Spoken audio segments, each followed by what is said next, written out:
Gas ચાલુ કર્યા વગર ફક્ત 5 જ મિનિટમાં અને ફક્ત અડધો કપ કાજુથી આજે આપણે બનાવીશું કાજુની મીઠાઈ, અને એ પણ સેમ કંદોઈની દુકાન જેવી. અને આ મીઠાઈ બનાવવા માટે ના ઘી જોઈશે ના માવો, અને છતાં પણ એકદમ સ્વાદિષ્ટ અને માવાદાર બનશે. તો માર્કેટ કરતાં ઘણી સસ્તી અને ચોખ્ખી આ મીઠાઈ એકવાર તમે બનાવશો ને તો માર્કેટની મીઠાઈ તો તમે ભૂલી જ જશો. તો હું છું નિરાલી અને નિરાલીસ કિચનમાં તમારું સ્વાગત છે. તો ચાલો બનાવવાનું શરૂ કરીએ. તો એના માટે મેં અહીંયા લીધા છે 1/3 કપ જેટલા કાજુ. વાડકીથી મેઝર કરીએ તો અડધી વાડકી જેટલા થાય. સાથે જ એમાં 3 લીલી ઇલાયચી ઉમેરી દઈશું અને પલ્સ મોડ પર દરદરું દળી લઈશું. ફ્રેન્ડ્સ, કાજુને મેં 3 કલાક પહેલાં ફ્રીઝરમાં મૂકી દીધા હતા.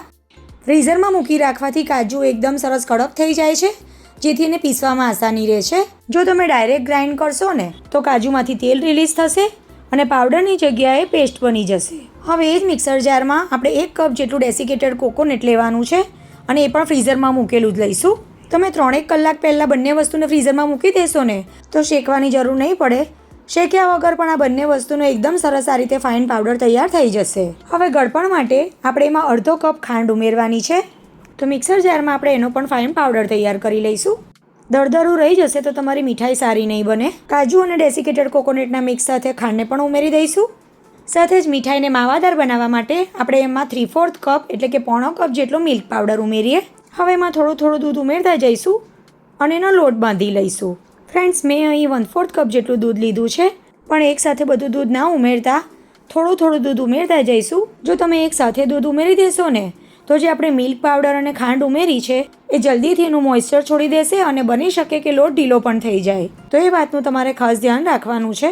થોડું દૂધ ઉમેરતા જવાનું છે અને લોટ બાંધી લેવાનો છે. ઇનકેસ એવું બને કે મિશ્રણ વધારે ઢીલું થઈ જાય તો ગભરાવાની બિલકુલ જ જરૂર નથી. થોડું ડેસિકેટેડ કોકોનટ મિક્સર જારમાં ગ્રાઇન્ડ કરીને ઉમેરી લેવાનું, અથવા તો મિલ્ક પાવડર પણ ઉમેરી શકાય. તો ફ્રેન્ડ્સ, તમે જોઈ શકો છો કે પહેલાં મિશ્રણ ડ્રાય લાગતું હતું, પણ જેમ જેમ હું મિક્સ કરતી ગઈ તેમ લોટની જેમ એકદમ સરસ મિક્સ થઈ ગયું છે અને 3 થી 4 ટેબલસ્પૂન દૂધમાં જ બેઝ તૈયાર થઈ ગયો. બાઇન્ડિંગ પણ આવી ગયું છે. હવે આપણે આના 3 એક સરખા ભાગ કરીશું. તો આ રીતે મેં એક રોલ બનાવી દીધો અને 3 ભાગમાં ડિવાઈડ કરી લઈએ. એકદમ ઇઝીલી કટ પણ થઈ ગયો અને ખરેખર ફ્રેન્ડ્સ, આ મીઠાઈ સ્વાદમાં એટલી ટેસ્ટી લાગે છે ને કે તમને વારંવાર બનાવવાનું મન થશે. હવે આ મીઠાઈને કલરફુલ બનાવવા માટે આપણે એમાં ફૂડ કલર ઉમેરવાનો છે. તો એના માટે મેં રેડ, યલો અને ગ્રીન 3 ફૂડ કલર લીધા છે. તો યલો કલર મારી પાસે ડ્રાય છે, તો ફક્ત 1 ડ્રોપ આપણે પાણીનું ઉમેરી દઈશું. વધારે નથી ઉમેરવાનું, નહીં તો મીઠાઈનો બેઝ એકદમ ઢીલો થઈ જશે. હવે આ ફૂડ કલરને આપણે મીઠાઈના બેઝમાં હળવા હાથેથી મિક્સ કરી લઈશું. તો તમે જોઈ શકો છો મીઠાઈ માટેના કલરફુલ બેઝ તૈયાર થઈ ગયો. હવે આ 1 ગોળામાંથી 6 એટલે કે 3 ગોળામાંથી મેં 18 ગોળા તૈયાર કર્યા છે. તો આટલી ક્વોન્ટિટીમાંથી 6 સ્વીટ બનીને તૈયાર થશે. અને હવે દરેક બોલને હથેળી વચ્ચે લઈ લાડુ જેવો શેપ આપી દઈશું. હથેળીમાં લઈ આ રીતે ચપટું કરી લઈશું. આ રીતે થઈ જાય ત્યાર પછી આપણે જે રેડ બોલ તૈયાર કર્યા છે એને યલો બેઝથી આ રીતે કવર કરી લઈશું. તો બધી સાઈડથી આ રીતે હળવે હાથે કિનારીઓ ભેગી કરી લેવાની. અને તમે જોઈ શકો છો યલો બોલ આપણો તૈયાર થઈ ગયો. આ કરવાનું એકદમ જ ઇઝી છે, તમને બિલકુલ મુશ્કેલી નહીં પડે. ફરી 2 હથેળી વચ્ચે લઈ આ રીતે ગોળ ફેરવી લાડુ જેવો શેપ આપી દેવાનો. તમે જોઈ શકો છો પીળો બોલ આપણો તૈયાર થઈ ગયો. અને હવે એ જ રીતે લીલા બોલનું પણ હથેળી પર આ રીતે લઈ અને બોલ તૈયાર કરી લેવાનો અને હથેળી પર લઈ આંગળીથી આ રીતે સ્પ્રેડ કરી દેવાનું અને પૂરી જેવું તૈયાર કરી લેવાનું. તમને જો આ રીતે ના ફાવતું હોય તો બટર પેપર પર લઈ અને તમે વણીને પણ આ રીતે પૂરી તૈયાર કરી શકો છો. અને હવે આપણે જે યલો બોલ તૈયાર કર્યો છે એને તૈયાર કરેલી ગ્રીન પૂરીથી આ રીતે કવર કરી લઈશું. અને જે રીતે યલો બોલ તૈયાર કર્યો એ જ રીતે ગ્રીન બોલ પણ તૈયાર કરી લઈએ. હથેળી વચ્ચે ગોળ ફેરવી અને પરફેક્ટ શેપ આપી દઈશું.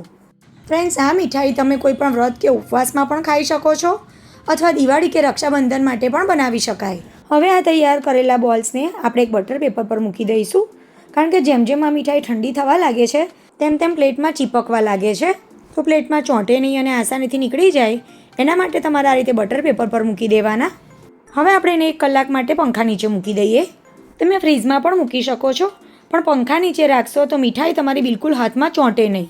હવે આ મીઠાઈને વધારે એટ્રેક્ટિવ બનાવવા માટે આપણે એના પર આ રીતે ચાંદીનું વરખ લગાવી દઈશું. વરખ લગાવવું બિલકુલ ઓપ્શનલ છે, નહીં લગાવો તો પણ આ મીઠાઈ સ્વાદિષ્ટ અને સુંદર જ લાગશે.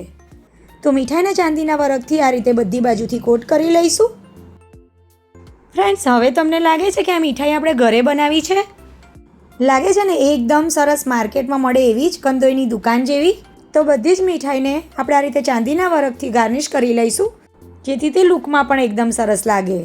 હવે આપણે મીઠાઈને કટ કરવાની છે. તો એના માટે એકદમ શાર્પ નાઇફ એટલે કે ધારવાળો ચપ્પુ લેવાનો છે. એક કટ આપણે આડો, એક ઊભો અને 2 ક્રોસમાં. તમે 8 કટ પણ લગાવી શકો છો અથવા 6 પણ લગાવી શકાય.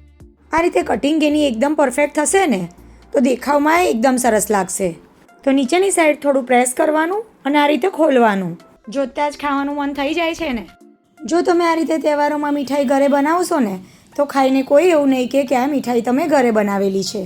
અને આપણે એમાં કાજુ અને મિલ્ક પાવડર ઉમેર્યા હોવાથી મીઠાઈ સ્વાદમાં ખૂબ જ સ્વાદિષ્ટ લાગે છે. તો ઓછી મહેનતે અને ઓછા ખર્ચમાં આ રીતે મીઠાઈ બનાવીને એકવાર ચોક્કસથી ટ્રાય કરજો. અને આજની આ રેસીપી તમને કેવી લાગી એ મને કમેન્ટ દ્વારા જરૂરથી જણાવજો. રેસીપી ગમે તો તમારા ફ્રેન્ડ્સ અને ફેમિલી સાથે શેર કરજો. અને આવી જ બીજી નવી રેસીપી જોવા માટે નિરાલીસ કિચનને સબસ્ક્રાઈબ કરજો. તો ફરી મળીશું એક નવી રેસીપી સાથે. આવજો.